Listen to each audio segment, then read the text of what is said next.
Hello and welcome back to Dave's Movie Diary. Iranian cinema, and specifically Taste of Cherry from 1997, a film that I rewatched just last night. I first saw it about, I don't know for sure, but I think it was early this century, so roughly 20 years ago, give or take. And I watched a lot of Iranian cinema around that time, partly because I'd started studying a master's in international relations, and I got really interested in the recent history of Iran. And I was also working in a university at the time, helping recruit international students from the Middle East. And some of those students were Iranians, and when they arrived in Australia, part of my role was to help them integrate and sort out any visa issues they had.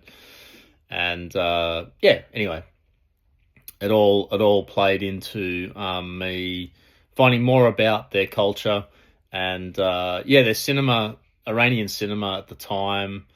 And still is, but especially around the late 90s, early 2000s, was beginning to be noticed everywhere, and it was getting a much higher profile because of a few specific filmmakers, one of them being Abbas Kiarostami, who directed this film. And I remembered this film being quite good, but I retained very little of the detail, so this felt like a perfect time to rewatch it and just shake it up a bit. I like to try and watch different things. I don't like to get caught in a rut or stuck in a rut and sort of watching the same kind of films, during the week or just over a certain period. I like to really mix it up and go from, horror films to some world cinema to, I don't know, Aussie comedy, or doesn't really matter as long as it's different, as long as it's getting me out of that same old. What's the plot? Well, in this one, we're following around a guy called Mr. Badi, who's a middle-aged guy driving around the outskirts of Tehran in his four-wheel drive Range Rover. And his purpose is initially unclear, but he repeatedly stops by strangers, looks at them, and in Tehran proper, so in the city of Tehran, a lot of guys are coming up to the window and assuming that he's seeking labourers, and they're all crowding around eager for work. It's pretty clear after a while that's not what he's interested in, and he keeps driving, and he ends up, like I said, on the outskirts of Tehran, up in the hills. Pretty sparse country, and he's still stopping. And after a while, you realise that he's looking for people on their own, and he has some really quite in-depth conversations with these folks. And after a while, he lays out what he's doing, and he's looking for someone to assist him, not to take his own life, but to, in a way, check on him after that event. And he's actually dug a grave for himself on a hillside, and he is saying, come back in the morning at 6 a.m., say my name a few times, shout it out. If I step out of the hole, all well and good. If I don't, though, I'd really appreciate it if you filled the hole in, and I'll pay you. And I couldn't really get a read on whether the amount he was offering was significant, but I assume it was. Mr. Badi seems to be reasonably affluent, not rich, but definitely a lot more affluent than any of the folks that he's dealing with in this film. And he comes across some interesting people on the journey. The first one is a young Kurdish soldier, really young looking guy, who we we learn is doing his compulsory military service, and he's at first quite eager to go along without really knowing what he's in for. Mr. Barty really seems quite innocuous and intelligent, so most of these people trust him initially. Trust is probably the wrong word, but they think, how bad could it be? You know, I've got time to kill, I need the money, blah, blah, blah. So, yeah, the young Kurdish soldier's the first one. He ultimately refuses. He gets a bit jittery when they get to the grave site, and he runs away.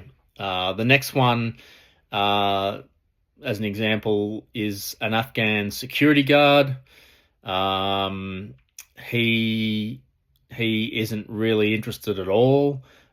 His friend is also from Afghanistan. He's he's a seminarian. He's initially kind of interested, and then we have a reasonably interesting conversation about work and duty and faith, survival.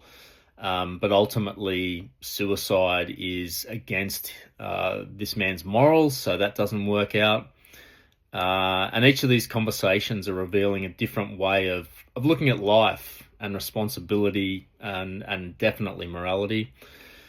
Eventually, Mr. Barty comes across an older man who it turns out to be a taxidermist, and he eventually agrees. He listens to Barty's story carefully, tries to talk about how life is still worth living no matter what. He tells Barty a story about his own past and where he was talking about killing himself. But that experience in itself showed him that life was still worth living, and also describes how through some small everyday experiences this desire to die shifted back towards life. But anyway, he agrees to return the next morning and follow through with the arrangement. And the film proceeds from there, and you can watch it and see what happens if you're really interested. Abbas Kiarostami is definitely one of the most important figures in Iranian cinema. Like I said, I'm pretty sure he was the first one that I heard of, and this could have been the first Iranian film that I watched. I'm not sure, but it would be in the first couple for sure. Like most Iranian films that I've seen, these filmmakers sometimes blur the line between fiction and documentary, and sometimes they're allegorical. So there's clear life issues underneath a seemingly innocuous premise, sometimes involving children or just villages or quite mundane scenes in life, but a little bit like Orwell's Animal Farm. I mean, that's quite an overt political tale, but Iranian filmmakers, just by the very nature of the governing authority in that country, had to be very careful about what they portrayed on film, whether they were aiming to make a political statement or not. You can imagine that the censors in that country were taking a very close look at what was being shown to the outside world. I'm not going to make a judgment on that. It's silly for me to do that.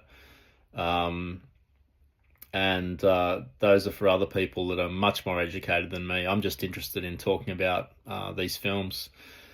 He made some other interesting films that people might have heard of. One is called The Wind Will Carry Us. Another one is called Close Up. I think I've seen The Wind Will Carry Us quite a while ago. I haven't seen Close Up. I'd like to.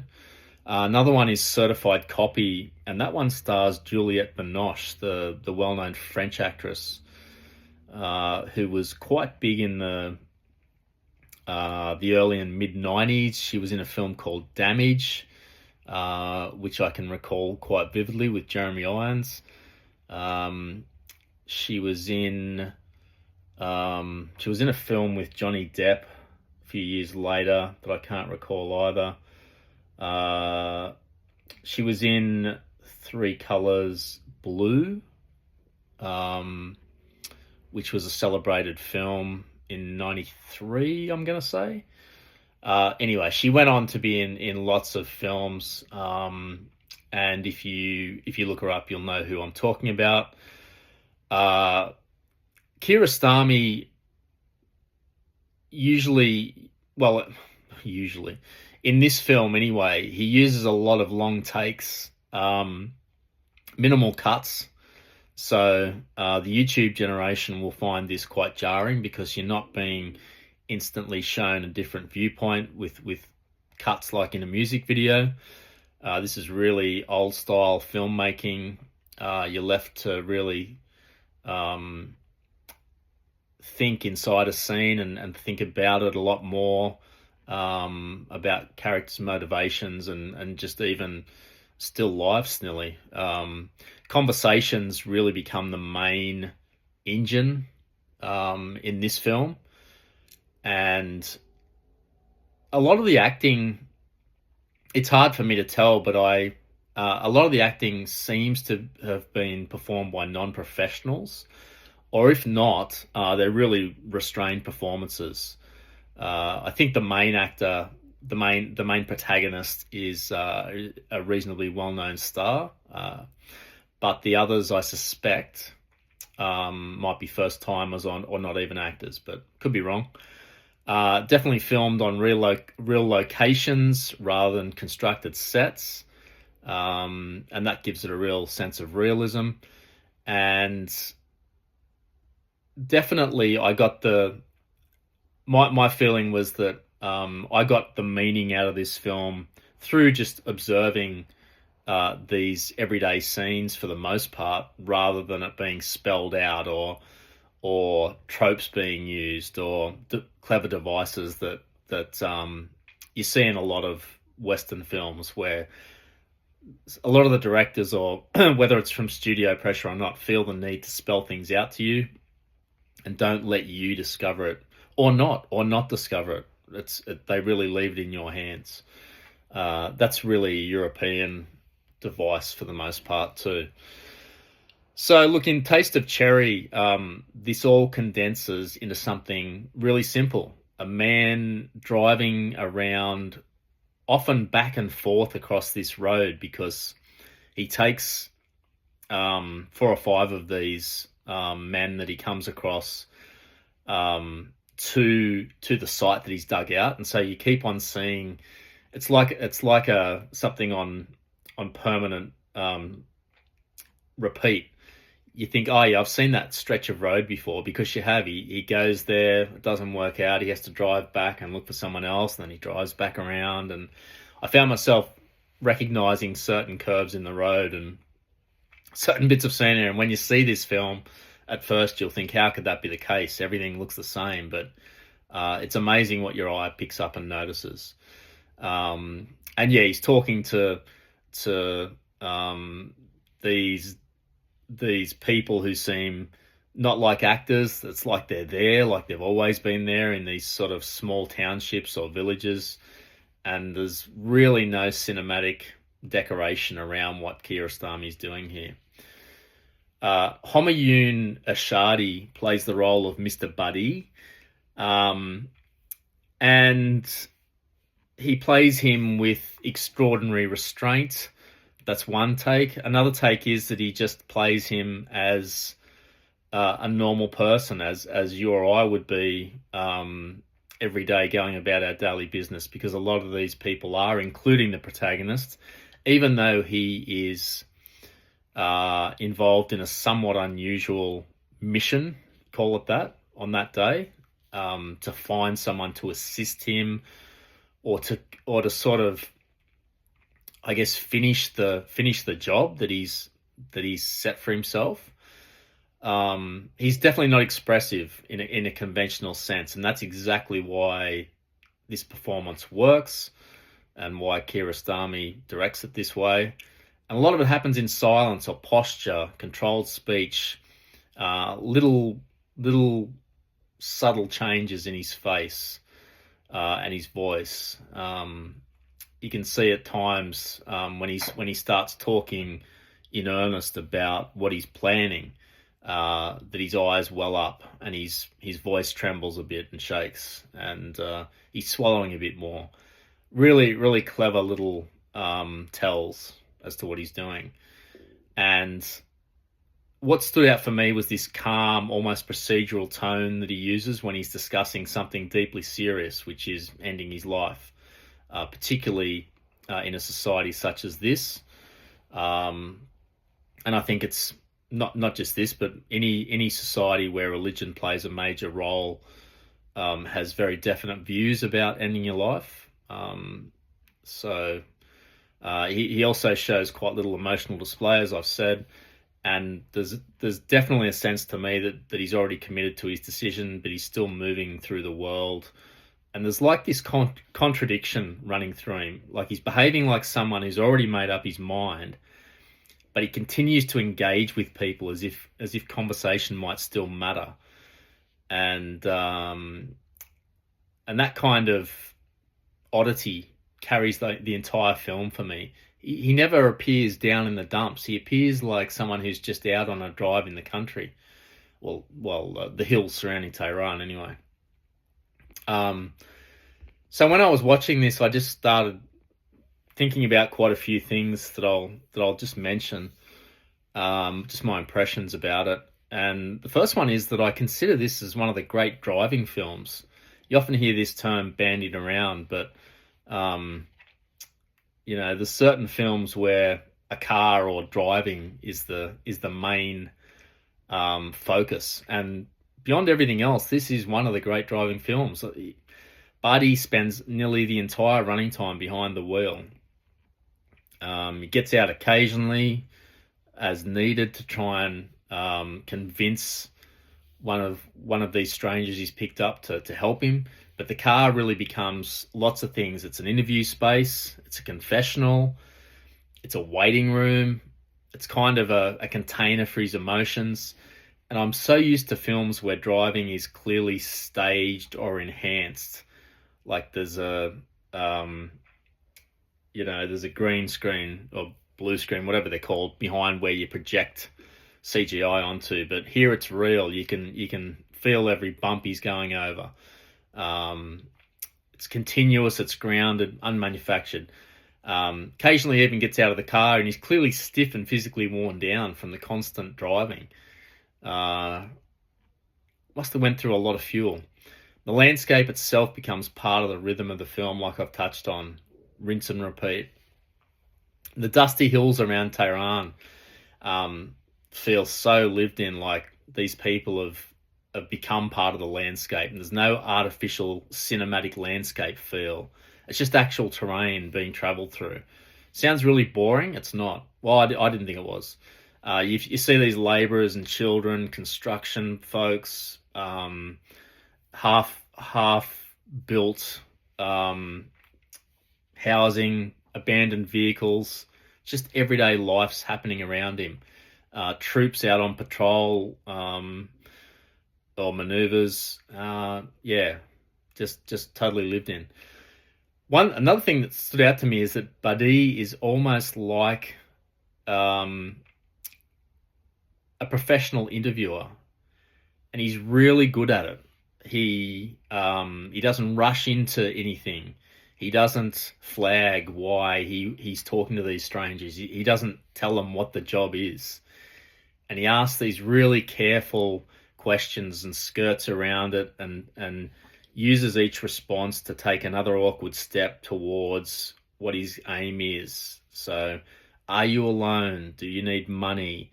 Are you the type of person that might help me with this really unusual request I have? He's a great listener. He really picks up on anything, and it's not even what they're saying. Sometimes it's the way they're saying it. anything that opens the door to him, or that he thinks does. He doesn't always get it right, but he's trying to understand these people before revealing what he wants.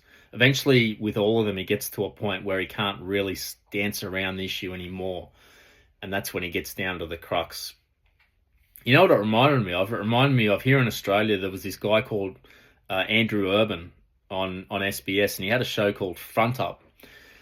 And what he used to do was just take one guy with a camera and a mic, and he used to walk around city streets, is what I recall, whether it was Sydney or Melbourne, and he'd just approach ordinary people and start talking to them. But he didn't ask these really banal questions. He got into some really interesting topics, and I can remember even in my early 20s watching this show quite a lot, and it was probably a weird thing for someone my age back in the early 90s to be doing, but it was fascinating. And they were just everyday people, but it just goes to show that ordinary people have got extraordinary stories sometimes if you just ask the right questions. So through Buddy, we get this fragmented portrait of Tehran and some of the surrounding communities. Like I said, there's Kurds, there's Afghans, there's obviously Iranians. A real mix. As an example, the young Kurdish soldier that I talked about, he's the first one that he comes across that gets in the car. And it actually made me reflect a bit on how different countries structure early adulthood, and this military service component is quite interesting, because in Australia we don't have that. And I know in a lot of so-called Western countries, they don't have that. But I do know that in parts of Europe, whether it's Eastern Europe, whether it's, and look, don't hold me to this, and whether it's still current in countries, but I thought countries like Greece had it. I do know countries in Asia, like Singapore, China, they have versions of this. And the Middle East, of course, this idea of from anywhere from a few months to a couple of years, this idea of military service going into a structure, seems like there's a real mix. Maybe some of them, it's nearly like Army Reserves are here, where you just do it on weekends, or it's not that full on. But in others, it's really a 2-year commitment. I think Korea might be another one. Where you live and breathe it, and it's fairly rigid.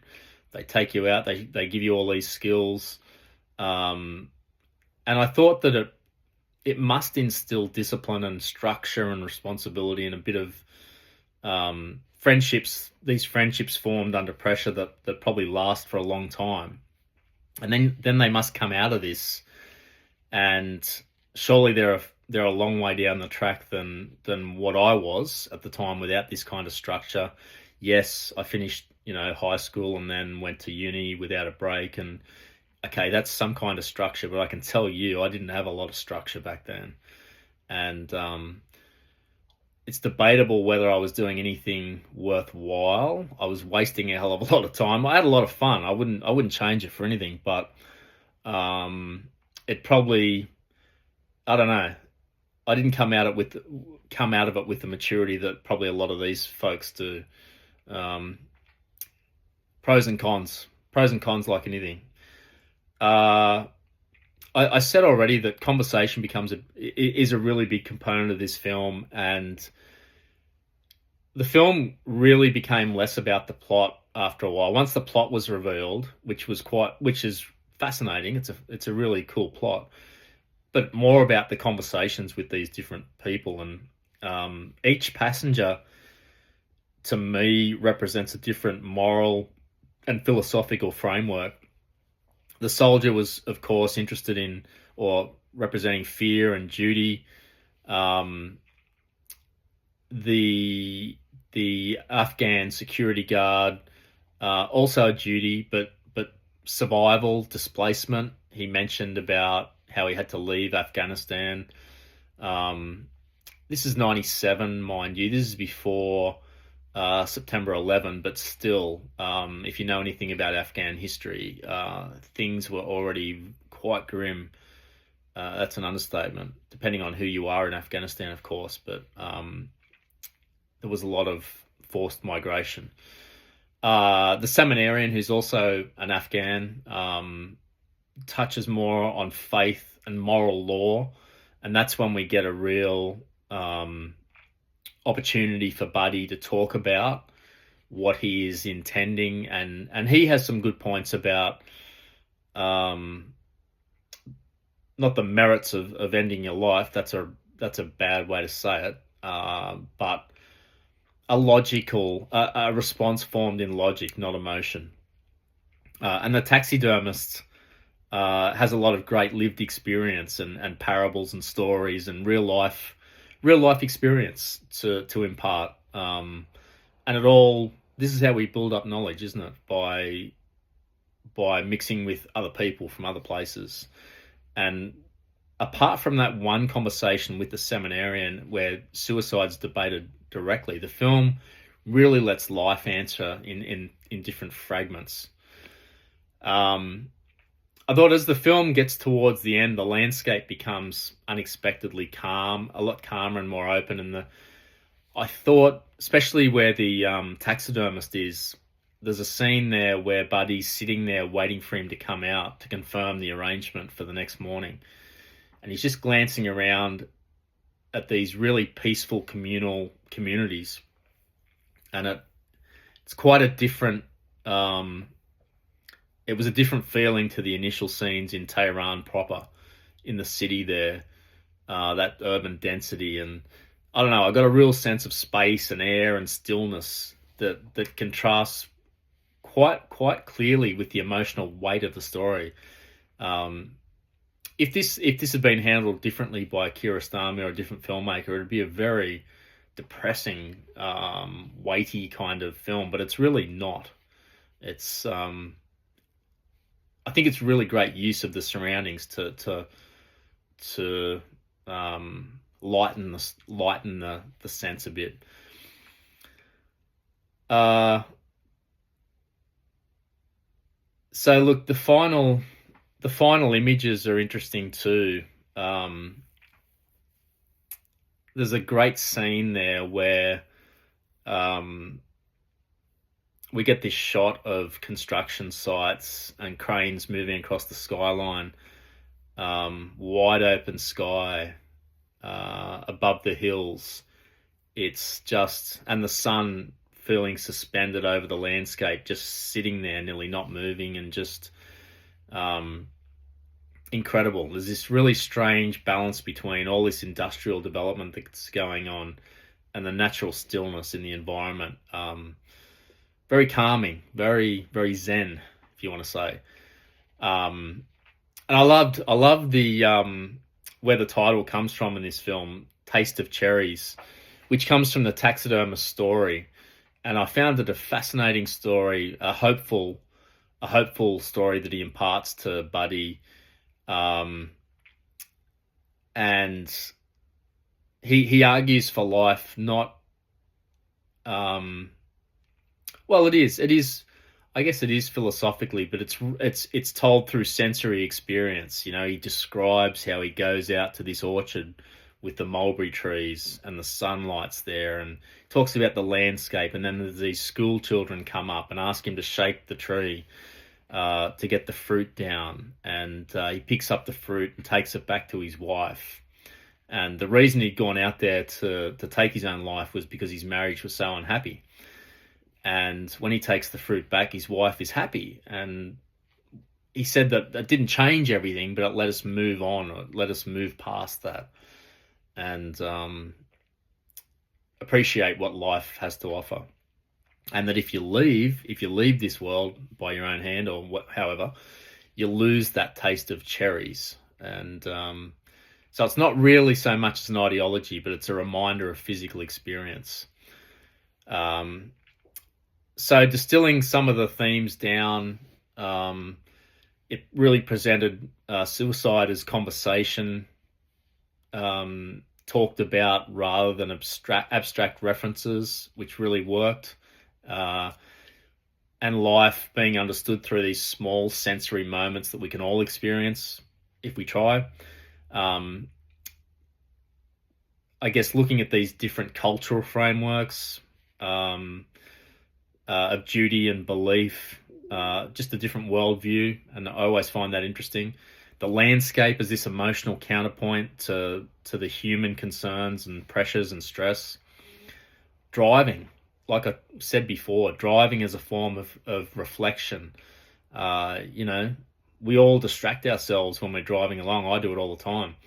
Usually listening to the countless playlists I've made for myself. I think one of them's got like 11,000 songs. But just trying to escapism is probably what I'm doing. But yeah, it is somewhere where you can reflect as well. So look, like you can see, I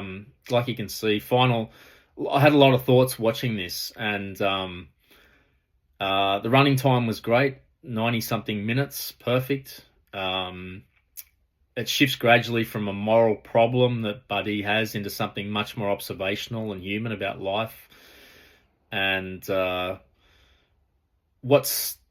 think what's going to stay with me the most is how ordinary everything feels, even when the subject matter is extreme in this one. And I didn't come away from it feeling depressed at all. It's quietly powerful in how it just lets life continue around a deeply personal decision that Barty has made, seemingly. Like, he's set on this course. I've sort of come up with these categories where I reflect what kind of film is it? What's the situation to watch it in? A date film? I don't think so. I think it's way too philosophical, introspective for a shared viewing experience. It's definitely one to enjoy or experience yourself and just listen to that inner voice talking to you. Hangover film? No. I don't think so. It's really slow, reflective, structurally minimal. There's too much space there for your mind to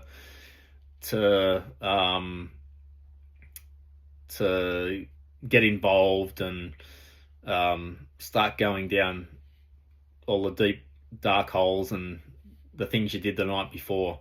You need to be distracted and sort of swept along, usually in an entertaining way. I don't think you could call it that. So it's definitely a watch alone, a reflective film. Yeah, when you're up for it. So it needs your concentration. Good to be in a reflective mood, and I think it's going to be a film that'll stay with you a lot more than it entertains you. So, yeah, that's it. That's Taste of Cherry from 1997. I saw it on Mubi, which is a really, really good world cinema app. I'm pretty sure it's been on SBS here in Australia, and likely there's other sites around the world that it's on. So wherever you're listening in, check it out, and check out a lot of the other great films that are coming out of Iran and that have come out of that country for a long time. Definitely worth a look. Thanks as always for listening in, and see you next time.